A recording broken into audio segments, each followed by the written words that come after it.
I'm your host, Davida Shinsky, and the title of this program is Live Without Limits, Dreams Come True with the Right Mindset. And today's show is titled 10 Ways to Help You Fall Back Asleep After Waking Up in the Night. This is a very important topic because often one of the reasons that people have problems with insomnia or they have problems being overtired is that they never go to sleep at the same time or wake up at the same time. And this disrupts your biorhythm. So it's important to understand how lack of sleep can create stress and other issues and also affect your mindset. In an ideal world, we'd go to bed at our chosen bedtime and fall asleep fast with little to no effort or losing or rather tossing and turning. Yet, unfortunately, this is not always the case. About 30 to 48% of adults suffer from insomnia, and this doesn't include individuals who might simply have difficulty falling asleep or might wake up multiple times during the night. Sleep problems are all too real for many of us. The next day, you might end up falling or feeling drained of energy, you're unproductive, and moody. Sleep deprivation can definitely throw a wrench into your day and your life. So, why do you wake up and have difficulty going back to sleep?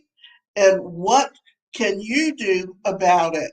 In this article or in this show, what we're going to do is outline why this might be happening, as well as provide 10 ways to fall asleep after waking up.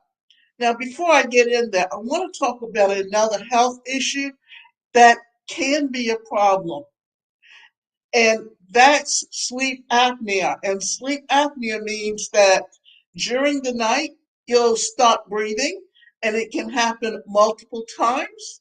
And in essence, sleep apnea can be another reason why you have problems with sleep and getting a good night's sleep. And the only way to solve that problem or even find out if you have a problem with sleep apnea is to go in and get a sleep test. And if you do, they will be able to calibrate if you need to be wearing a CPAP, which is a breathing device that you wear at night while you sleep, and it helps keep you or helps regulate your sleep through the night so you don't wake up periodically and you get a good night's sleep. So that can be a health issue that affects it. But there are many reasons why you have problems sleeping. So why do I wake up at night and can't go back to sleep? When it comes to finding the ultimate solution to your sleep problems, it pays to uncover the cause. Once you determine this, you can then come up with a viable option to fix the root of the problem. So, why are you waking up? Your sleep patterns are off. Basically, this means that you have been going to bed and waking up at the same times each day, leading to a mass confusion when it comes to your circadian rhythm. Your body likes to work in rhythms. In fact, regardless your sleep wake cycle, it thrives off sun and darkness. In the morning, when the sun comes up, you're more likely to feel awake. When darkness settles in, you're more likely to feel tired. This is why most sleep experts recommend going to bed no later than 10 p.m. After dark, your body starts to prepare for sleep by suppressing hormones that make you feel alert and stimulating ones that make you feel sleepy, like melatonin. But if you push through this time, your body actually ends up releasing cortisol. Since darkness is a stressor, this is often where you'll get that second wind and end up staying up until all hours of the morning. The bottom line here, get on a regular sleep schedule and stick to it. You'll feel that much better and sleep that much better. Anxiety or depression.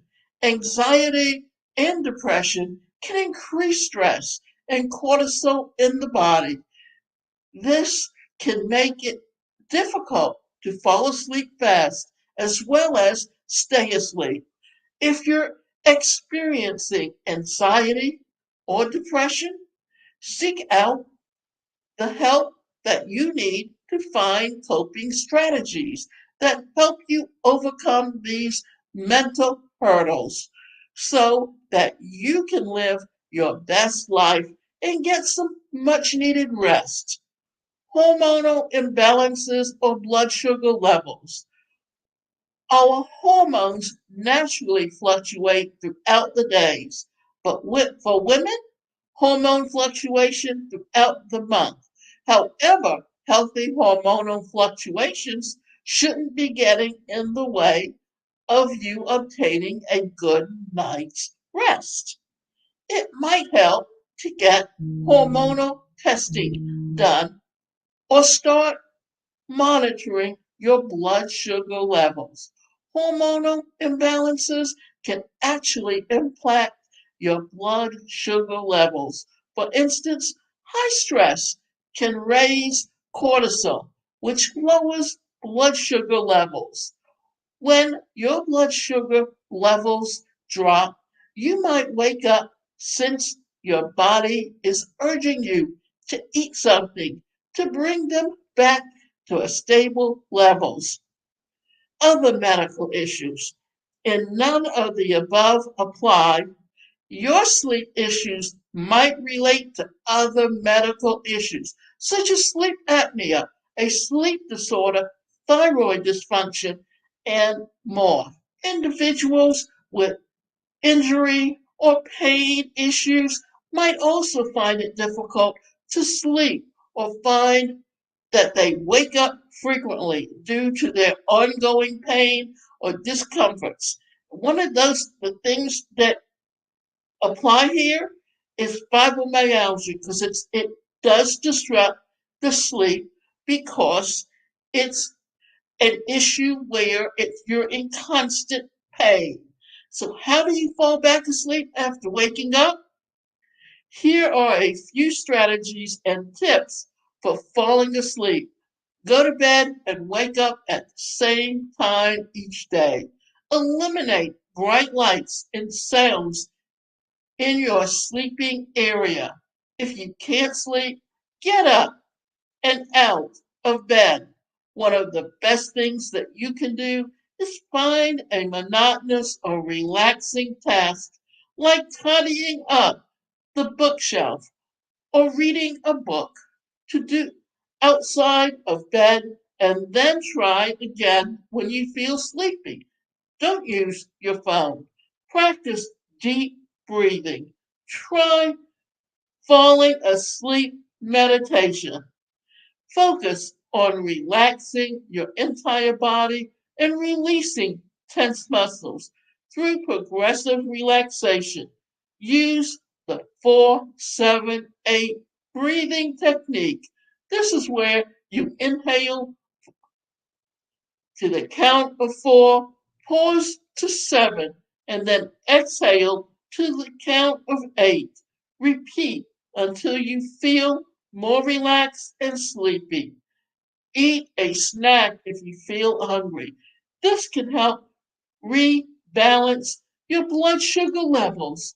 lower cortisol, and help you get back to sleep. Go for a bit of protein and carbs for a nice balanced meal. If you're still struggling with sleep, you could also discuss with your doctor whether or not a sleep study is right for you. A sleep study involves staying overnight at a hospital or clinic where they monitor your sleep habits and cycle. This can help your doctor determine if something else is going on, such as a sleep disorder. Sleep is essential for your overall physical and mental health. If you've ever had a bad night, you'll know exactly what it's like to try to function at your best without adequate sleep. It's really, really tough. Find ways to fall asleep fast and that work for you. Once you nail these down, you'll be able to show up in all aspects of your life and the best version of you. And as Benjamin Franklin once said, early to bed and early to rise makes a man healthy, wealthy, and wise. Now, we've been talking about the importance of sleep, but it also affects who you are and how you relate to the world outside of you. Because if you're sleepy, you tend to get moody. And if you get moody, then you are not at your best and you tend to not communicate effectively. And it also causes other problems and issues in relationships. So be aware that even though this may not be talking about your mental health per se, it still affects your health in some way. And it's important that you understand and recognize how you are reacting. Now, the last thing that I'm going to talk about is it mentioned biorhythms. Well, some people really are morning people, others are afternoon people, and then there's also people who are evening people when they're most alert. So if you can be aware of when you're most alert, then that's when you set your schedule to be the most productive when it comes to getting things done to help you prepare yourself to be more productive in your lifestyle and how you relate to what's going on in the world around you and in your relationships.